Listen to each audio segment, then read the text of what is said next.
तो दोस्तों, आज हम आपको सुनाने जा रहे हैं लक्ष्मी माता की कहानी। एक गांव में एक साहूकार रहता था। साहूकार के एक बेटी थी। वह नित्य प्रातः प्रतिदिन पीपल सींचने जाती थी। जब वह पीपल सींचने जाती तो पीपल के पेड़ में से लक्ष्मी जी प्रकट होती थी और चली जाती। एक दिन लक्ष्मी जी ने साहूकार की बेटी से कहा, तू मेरी सहेली बन जा। तब लड़की ने कहा कि मैं अपने पिता से पूछकर कल बताऊंगी। साहूकार की बेटी ने घर जाकर अपने पिता को सारी बात कह दी। तब उसके पिताजी बोले, वह तो साक्षात महालक्ष्मी है, अपने को और क्या चाहिए, तू लक्ष्मी की सहेली बन जा। दूसरे दिन वह लड़की फिर गई। तब लक्ष्मी जी पीपल के पेड़ से निकल कर आई और कहा, सहेली बन जा। तो लड़की ने कहा, बन जाऊंगी। दोनों पक्की सहेलियां बन गई।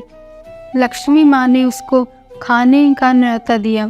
घर आकर लड़की ने माँ व पिताजी से कहा कि मेरी सहेली ने मुझे खाने का न्योता दिया है। तब लड़की के पिताजी ने कहा कि सहेली के जीवने जाइयो, पर घर को संभाल कर जाना। तब वह लक्ष्मी जी के यहाँ जीवने गई तो लक्ष्मी जी ने उसे शाल ओढ़ने के लिए दिए। 2 रुपए दिए। सोने की चौकी, सोने की थाली में 36 प्रकार के व्यंजन जिमाए। जिम कर वह जाने लगी तो लक्ष्मी जी ने पल्ला पकड़ लिया और कहा कि मैं भी तेरे घर जीमने आऊंगी। तो उसने कहा, आ जाइयो, पर वह आकर घर जाकर चुपचाप बैठ गई। तब लड़की के पिताजी ने पूछा कि बेटी सहेली के यहाँ जिम कर आ गई और तू उदास क्यों बैठी है? तो उसने कहा, पिताजी, लक्ष्मी ने मेरा इतना स्वागत सत्कार किया है, अनेक प्रकार के भोजन कराए, परंतु मैं कैसे जिमाऊंगी? अपने घर में तो कुछ भी नहीं है। तब उसके पिता ने कहा कि गोबर मिट्टी से चौका लगाकर घर की सफाई कर ले। 4 मुख वाला दिया जलाकर लक्ष्मी जी का नाम लेकर रसोई में बैठ जाना। लड़की अपने पिता के कहे अनुसार सफाई करके लक्ष्मी जी का नाम लड्डू लेकर बैठ गई। उसी समय उस नगर की रानी नहा रही थी। उसका 9 लखा हार चील उठाकर ले गई और उसने उसके घर वह 9 लखा हार डाल गई और उसका लड्डू ले गई। बाद में वह हार को तोड़कर बाजार में गई और सामान लाने लगी। तो सुनार ने पूछा कि क्या चाहिए? तब उसने कहा कि सोने की चौकी, सोने का थाल, शाल 2 शाला दे दे, मुहार दे दे और सामग्री दे। 36 प्रकार का भोजन हो जाए, उतना सामान दे दे। सारी चीजें लेकर बहुत तैयारी की और रसोई बनाई। तब गणेश जी ने कहा कि लक्ष्मी जी को बुलाओ। आगे आगे गणेश जी और पीछे पीछे लक्ष्मी जी आई। उसने फिर चौकी डाल दी और कहा, सहेली चौकी पर बैठ जा।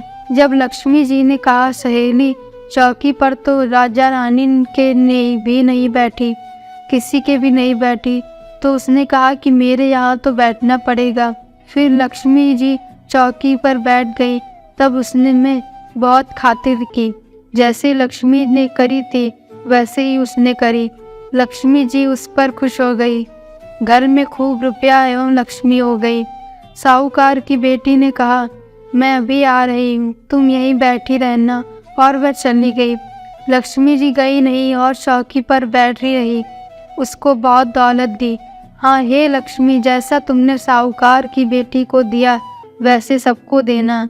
कहते सुनते हुंकार भरते अपने सारे परिवार के धन के भंडार भरना। पीहर में सुख सौभाग्य देना, ससुराल में आपसी प्रेम देना। बेटे पोते को तरक्की और गुणवान होने का आशीर्वाद देना। हे लक्ष्मी माता, जो भी आपकी कहानी सुने उनके कष्ट दूर करना, दरिद्रता दूर करना, सबकी मनोकामना पूर्ण करना। जय बोलो माँ भगवती देवी लक्ष्मी माता की जय हो, जय हो। अगर आपको हमारा ये वीडियो अच्छा लगा हो तो प्लीज़ लाइक करें, चैनल को सब्सक्राइब करें और बेल आइकॉन दबाना ना भूलें